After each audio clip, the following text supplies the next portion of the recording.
Praise Lord. നിങ്ങളെ എല്ലാവരെയും blessed മോർണിംഗിലേക്ക് യേശുക്രിസ്തുവിന്റെ നാമത്തിൽ സ്വാഗതം ചെയ്യുന്നു.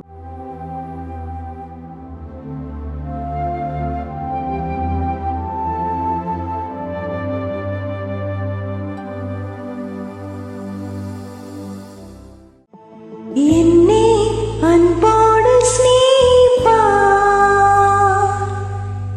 എന്താണ് എന്നിൽ കണ്ടത്?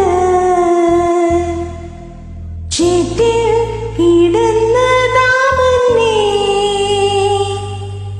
ആ പൊൻകരം നീട്ടിപ്പിടിച്ചോ.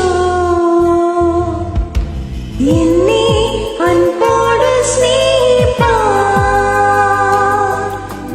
എന്താണ് എന്നിൽ കണ്ടത്? ചേറ്റിൽ കിടന്നതാമന്നേ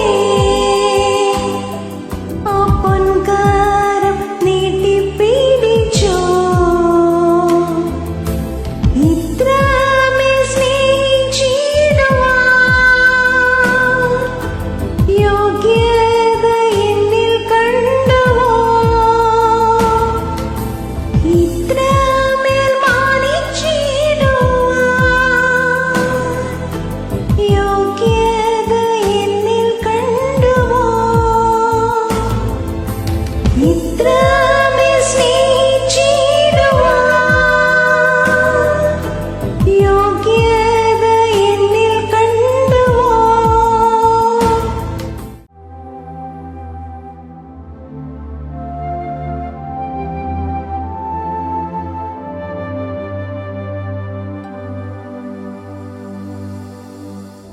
പ്രിയരെ, അനുഗ്രഹിക്കപ്പെട്ട ഒരു പ്രഭാതം കൂടെ നമ്മുടെ ജീവിതത്തിൽ അനുവദിച്ചു തന്ന വലിയവനായ ദൈവത്തെ നമുക്ക് ഒരുമിച്ച് ചേർന്ന് നന്ദി പറയാം. എത്ര പേർ പറയും, ഞാൻ നിന്നതല്ല, എൻ്റെ ദൈവം എന്നെ നിർത്തിയതാണ്? ഒന്നുകൂടെ പറഞ്ഞു കഴിഞ്ഞാൽ 2024 ജൂൺ മാസം 13-ാം തീയതി വരെയും എന്നെയും എൻ്റെ കുടുംബത്തെയും പ്രത്യേകിച്ച് ഈ പകർച്ചവ്യാധിയിൽ നിന്നും അനേക പ്രതികൂലത്തിൽ നിന്നും പ്രതിസന്ധിയിൽ നിന്നും കണ്ണിലെ കൃഷ്ണമണി പോലെ സൂക്ഷിക്കുകയും വിടുവിക്കുകയും ചെയ്ത വലിയവനായ ദൈവത്തിന് നന്ദി പറഞ്ഞുകൊണ്ട് ഈ പ്രഭാത ചിന്തയിലേക്ക് നമുക്ക് ഒരുമിച്ച് അടുത്തു വരാം. നമ്മുടെ ദൈവം കരുതുന്ന ദൈവമാണ്. പ്രിയരെ, പ്രാരംഭവാക്യത്തിലേക്ക് 1 പത്രോസ് 5-ാം അധ്യായം അതിൻ്റെ 7-ാമത്തെ വാക്യത്തിലേക്ക്. അവൻ നിങ്ങൾക്കായി കരുതുന്നവനാകയാൽ നിങ്ങളുടെ സകല ചിന്താകുലവും അവൻ്റെ മേൽ ഇട്ടുകൊള്ളുവിൻ. പ്രിയരെ, നമ്മോട് ഈ പ്രഭാതത്തിൽ ദൈവം ഇടപെട്ട അനുഗ്രഹിക്കപ്പെട്ട വചനത്തിനായി നമുക്ക് ഒരുമിച്ച് ചേർന്ന് ദൈവത്തിന് നന്ദി പറയാം. ഈ പ്രഭാതത്തിൽ ദൈവം നമ്മെ കേൾപ്പിച്ച വചനം എൻ്റെ ദൈവം കരുതുന്നവനാണെന്നുള്ളതാണ്. ആ കരുതലുകളെ ഓരോ ദിവസവും തിരിച്ചറിയാൻ കഴിയേണ്ടതിനായിട്ട് ദൈവത്തിൻ്റെ കരുതലുകൾ എപ്പോഴാണ് നമ്മുടെ മേലിൽ വെളിപ്പെടുന്നതെന്ന് പത്രോസ് വിളിച്ചു പറയാണ്. സകല ചിന്താകുലവും നമ്മിൽ നിന്ന് മാറുമ്പോൾ ശത്രു എപ്പോഴും നമ്മുടെ ഉള്ളിൽ ആകുലതകളും ചിന്തകളും കൊണ്ടുവന്നിട്ട് എങ്ങനെയെന്നുള്ള ചോദ്യങ്ങൾ വെളിപ്പെടുത്തും. എന്നാൽ ദൈവവചനം ഉൽപ്പത്തി മുതൽ വെളിപ്പാട് വരെയും ശ്രദ്ധിക്കുന്നവർക്ക് വ്യക്തമായി മനസ്സിലാകും, തൻ്റെ ഭക്തന്മാർക്ക് അതാത് സമയങ്ങളിൽ ദൈവത്തിൻ്റെ കരുതലുകൾ വെളിപ്പെട്ടതായിട്ട്. ഞാനും നിങ്ങളും മുമ്പോട്ട് പോകണമെങ്കിൽ നിശ്ചയമായി ദൈവത്തിൻ്റെ കരുതൽ കാണാതെ മുമ്പോട്ട് പോകുവാൻ കഴിയത്തില്ല. എന്നാൽ എന്നെ ശ്രദ്ധിക്കുന്നവരെ, മത്തായിയുടെ സുവിശേഷം 6-ാം അധ്യായം അതിൻ്റെ 26-ാമത്തെ വാക്യം എന്നെയും നിങ്ങളെയും ഓർപ്പിക്കുകയാണ്. ആകാശത്തിലെ പറവകളെ നോക്കുവിൻ, അവ വിതയ്ക്കുന്നില്ല, കൊയ്യുന്നില്ല, കളപ്പുരയിൽ കൂട്ടിവെക്കുന്നതുമില്ല, എങ്കിലും സ്വർഗസ്വനായ നിങ്ങളുടെ പിതാവ് അവയെ പോറ്റി പുലർത്തുന്നു. അവയേക്കാൾ നിങ്ങൾ ഏറ്റവും വിശേഷത ഉള്ളവരല്ലയോ? ഈ വായിച്ചു കേട്ട വാക്യത്തിനകത്ത് വ്യക്തമായി ദൈവം എന്നോട് നിങ്ങളോട് പറയുക, ആകാശത്തിലെ പറവകളെ നോക്കുവിൻ, അവ വിതയ്ക്കുന്നതുമില്ല, കൊയ്യുന്നതുമില്ല, കളപ്പുരയിൽ കൂട്ടിവെക്കുന്നതുമില്ല, എന്നാൽ സ്വർഗസ്വനായ നിങ്ങളുടെ പിതാവ് അവയെ പോറ്റി പുലർത്തുന്നല്ലോ. അവയേക്കാൾ ഞാൻ നിങ്ങളും വിശേഷതയുള്ളവരാണ്. വിശ്വസിക്കാൻ പറ്റുമെങ്കിൽ ഈ പറവകളെ നോക്കി എനിക്ക് നിങ്ങൾക്കും ദൈവത്തിൻ്റെ കരുതലുകളെ ഗ്രഹിക്കുവാൻ, ആഴമായി മനസ്സിലാക്കുവാൻ കഴിയും. പറവ ഒരു നാളും ആഹാരം കിട്ടിയിട്ടില്ല എന്ന് പറഞ്ഞുകൊണ്ട് സൂയിസൈഡ് ചെയ്തതായി കാണുന്നില്ല.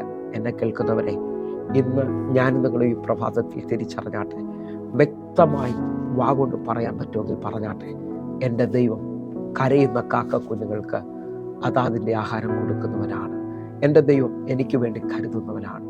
ഈ വചനം നിങ്ങളോട് പറയുമ്പോഴും ഞാൻ വിശ്വസിക്കുന്നു, അന്നുള്ള ആഹാരം തന്നു വഴി നടത്തുന്ന, അന്നുള്ള എൻ്റെ ആവശ്യങ്ങളെ അറിയുന്ന എൻ്റെ കർത്താവ് എനിക്ക് വേണ്ടി പുത്തൻ വഴികളെ തുറന്നിരിക്കും.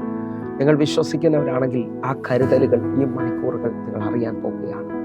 147 സങ്കീർത്തനം അതിൻ്റെ 9 വാക്യം നിങ്ങൾ ശ്രദ്ധിച്ചാൽ, അവൻ മൃഗങ്ങൾക്കും കരയുന്ന കാക്കക്കുഞ്ഞുങ്ങൾക്കും അതാതിൻ്റെ ആഹാരം കൊടുക്കും. ഈ വാക്യത്തിനകത്തൊരു ഭയങ്കര ആഴമുണ്ട്. അവൻ മൃഗങ്ങൾക്കും കരയുന്ന കാക്കക്കുഞ്ഞുങ്ങൾക്കും അതാതിൻ്റെ ആഹാരം കൊടുക്കുകയാണ്. എൻ്റെ ദൈവത്തിന് മിസ്റ്റേക്ക് പറ്റത്തില്ല കേട്ടോ. എൻ്റെ ദൈവത്തിന് തെറ്റ് പറ്റത്തില്ല, കൺഫ്യൂഷൻ ഉണ്ടാകത്തില്ല. നിനക്കെന്താണോ ആവശ്യം അത് വ്യക്തമായി എൻ്റെ കർത്താവ് നിനക്ക് വേണ്ടി വെളിപ്പെടുത്തി തരാൻ പോവുകയാണ്. നിങ്ങൾ വിശ്വസിക്കാമെങ്കിൽ നിങ്ങളും ഞാനും കാണാത്ത കരുതലുകൾ മുമ്പോട്ട് സ്റ്റെപ്പ് വയ്ക്കുന്ന ദൈവവൈതലിന് വേണ്ടി ദൈവം കരുതുകയാണ്. ഇസ്രായേൽ മക്കളെ 430 വർഷത്തെ അടിമത്വത്തിൽ നിന്ന് വിടുവിച്ച് ചെങ്കടലിന് മുമ്പിൽ കൊണ്ടുവന്ന് അവിടെ അവസാനിപ്പിക്കാനല്ല ദൈവത്തിൻ്റെ പദ്ധതി. അവരെ 430 വർഷം കരയിച്ച ഫറവോനെ ആ ചെങ്കടലിൽ അവസാനിപ്പിക്കാനാണ് ദൈവത്തിൻ്റെ പദ്ധതി. നീ കരഞ്ഞതും നീ സങ്കടപ്പെട്ടതും നീ വിഷമിച്ചതും നീ മറന്നാലും എൻ്റെ കർത്താവ് മറക്കത്തില്ല കേട്ടോ. ആ ചെങ്കടലിന് മുമ്പിൽ മോശയോട് ദൈവം പറയുക, ഇസ്രായേൽ മക്കളോട് നീ പറയണം എൻ്റെ ജനത്തോട് മുമ്പോട്ട് പോകാൻ. അതുവരെയും കാണാത്ത കരുതലിൻ്റെ ഒരു വലിയ കിഴക്കൻ കാറ്റ് അന്ന് രാത്രി അവർക്ക് വേണ്ടി വെളിപ്പെടുകയാണ്. ഭൂപടത്തിലോ മനുഷ്യനോ ലോകമോ കാണാത്ത ഒരു വഴി ഇതാ ചെങ്കടലിന് നടുവിൽ ദൈവം ഒളിപ്പിച്ചു വെച്ചിരിക്കുകയാണ്. നിങ്ങൾ വിശ്വസിക്കുന്നവരാണെങ്കിൽ അടുത്ത മണിക്കൂറിൽ ദൈവത്തിന്റെ കരുതൽ നിങ്ങൾ കണ്ടിരിക്കും. ഹല്ലേലൂയ. ഇതാ ഇസ്രായേൽ മക്കൾ ആ ചെങ്കടലിൽ കയറി അവകാശികൾ എന്നുള്ള പേരിലേക്ക് വരികയാണ്. അവർ ആ ചെങ്കടലിൽ കയറുമ്പോൾ അവർ തിരിച്ചറിയുന്നത് ഇനി ശത്രു അവരെ പിന്നിലില്ല എന്നുള്ളതാണ്. ഈ പ്രഭാതം മുതൽ ദൈവത്തിന്റെ കരുതൽ നിങ്ങളെ സ്വാതന്ത്ര്യത്തിലേക്ക് കൊണ്ടുവരും, നിങ്ങൾക്ക് സ്വസ്ഥത തരും, സമാധാനം തരും.